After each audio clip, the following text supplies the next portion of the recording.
Hari ini kita akan belajar satu hal yang cukup penting dalam kehidupan kita, yaitu soal suatu sikap. Kalau saudara pernah dengar kata determination, sikap konsistensi, sikap yang tidak pernah goyah, ngelihat apapun juga, mata tetap tertuju ke satu arah, ada suara seperti apapun juga di kiri kanan, tapi kita tetap menuju ke satu sasaran. Nah, sikap itu yang Tuhan inginkan ada dalam kehidupan kita.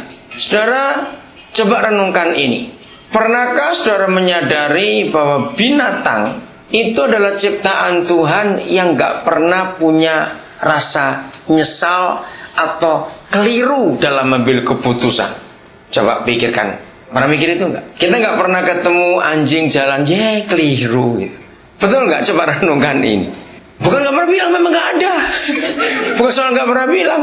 Maka itu kita gak pernah ketemu ada kerabat hati, kuda bunuh diri, gak ada. Karena mereka tidak pernah punya rasa menyesal dalam hidup. Itu bedanya dengan kita. Berapa kali kita merasa kita seperti serius dengan satu hal. Kita sudah sungguh-sungguh. Wah, sudahlah, kita berjuang, kita apa saja. Begitu sampai, kok jadi begini? Pernah gak rasakan seperti alami seperti dalam kehidupan kita? Nah, saudara, itulah kita. Mengapa binatang tidak pernah ada rasa menyesal?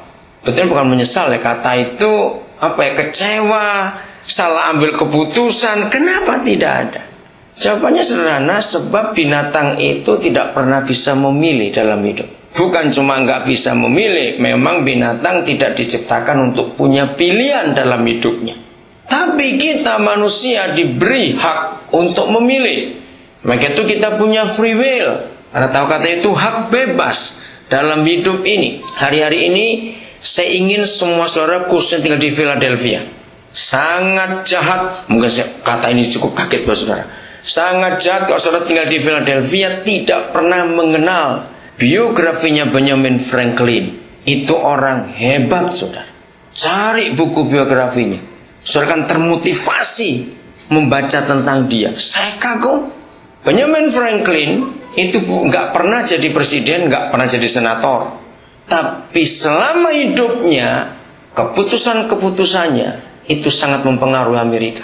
Kalau saudara pernah tahu Capitol Hill, waktu saya baca biografinya saya kaget. Itu gambar dia, itu idenya dia. Orang hebat sekali.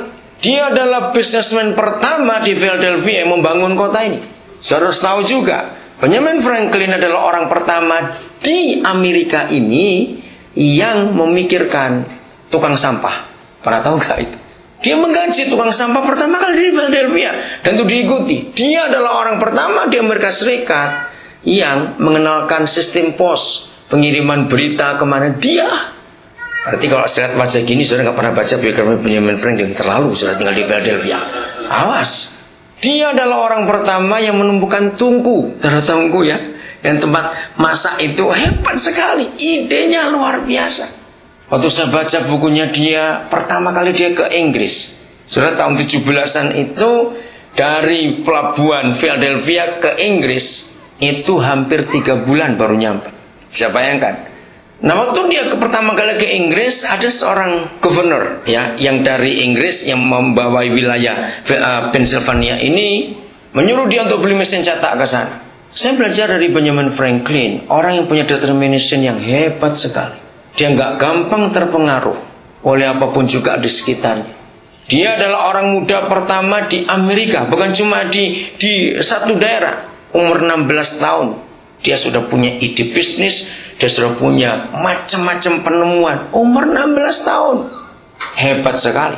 Nah, kenapa saya sebutkan nama ini kepada saudara? Supaya saudara sadar bagaimana cara kita sebagai anak-anak Tuhan memilih dalam hidup ini.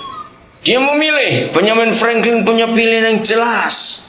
Dia nggak mikir untuk dirinya sendiri, tapi dia mikir bagaimana orang-orang lain di sekitarnya hidupnya akan diberkati. Ketika pertama kali dia membaca bukunya John Bunyan dari Pilgrim Progress, itu sangat termotivasi. Bagaimana hidup Kristen yang benar. Hebat. Kasihnya kepada Tuhan. Luar biasa. Untuk itu, kita harus sadar akan hidup ini. Bagaimana sikap kita dalam menentukan pilihan. Bagaimana kita konsisten pada satu hal yang Tuhan pernah tunjukkan kepada kita, dan kita nggak gampang terombang-ambing oleh semuanya itu. Ini modal yang penting dalam kehidupan kita, supaya ketika badai, ketika ada tawaran, ada hal apapun juga yang muncul tiba-tiba dalam kehidupan ini, kita nggak akan goyah, dan kita tetap kepada satu sasaran itu. Kita nggak gampang terpengaruh apapun juga. Siapa masih ingat sebelum saya berangkat dari Indonesia ke Amerika berapa banyak tahun yang lalu, saya waktu itu sekarang saya sudah nggak ada tulisan itu, tapi tahun-tahun 90-an akhir itu masih ada. Sepanjang jalan tol Jagorawi, sekarang sudah nggak ada tulisan itu. Kalau saudara masih ingat, dulu ada tulisan gede sekali, itu resmi dari apa itu, petugas jasa marga, dilarang beli durian. Saudara pernah ingat nggak tulisan itu? Itu mungkin satu-satunya tulisan di jalan raya, jalan tol di dunia yang ada cuma di Indonesia, itu dilarang beli durian di jalan tol. Kenapa kira-kira? Ada yang ingat? Ada yang tahu nggak maksud pemerintah memberi tulisan itu? Ayo, kira-kira apa? Cepat. Walaupun saudara nggak pernah tahu tulisan itu, saya belajar waktu ada tulisan itu. Karena kalau musim durian, orang-orang desa sekitar jalan tol itu jual durian di sepanjang jalan tol. Itu kan bahaya sekali.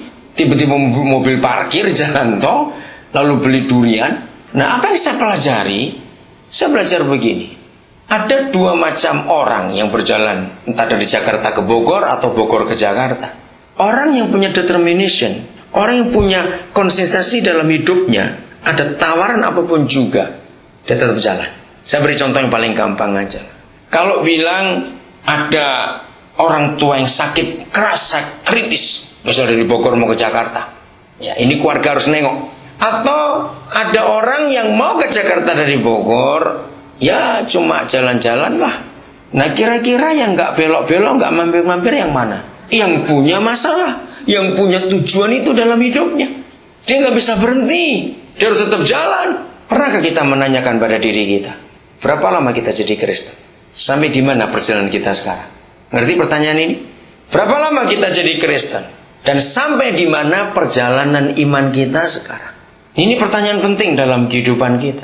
Kalau sekian tahun kita menjadi Kristen, lalu pengenalan kita kepada Bapa yang baik itu hanya sebatas yang dangkal, atau sebatas hanya hal-hal materi yang kita cari dalam dunia ini.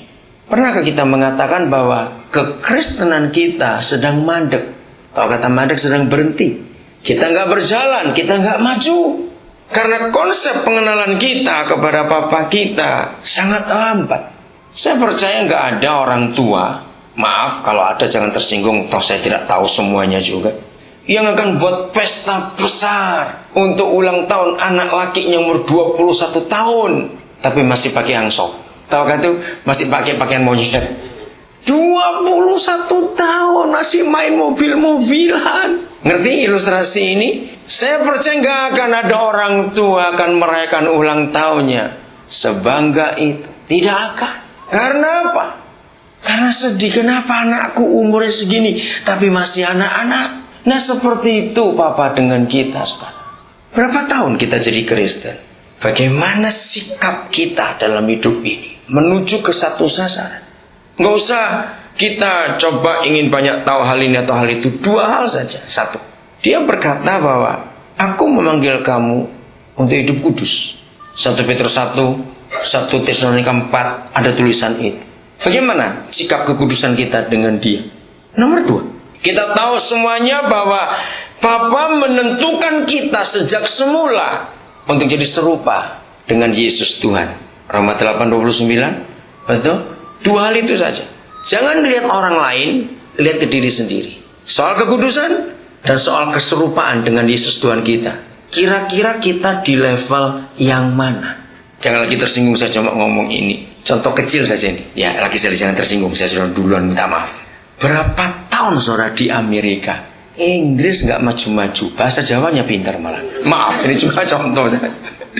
Loh, betul nggak? Ini kan bisa dinilai seperti itu. Berapa tahun di Amerika? Inggris masih belepotan. Ngerti ilustrasi ini saudara? Nah, maka itu mari kita tanya dalam hidup kita. Sebagai anak-anak Bapa di surga, sekian tahun kita berjalan bersama dengan Dia.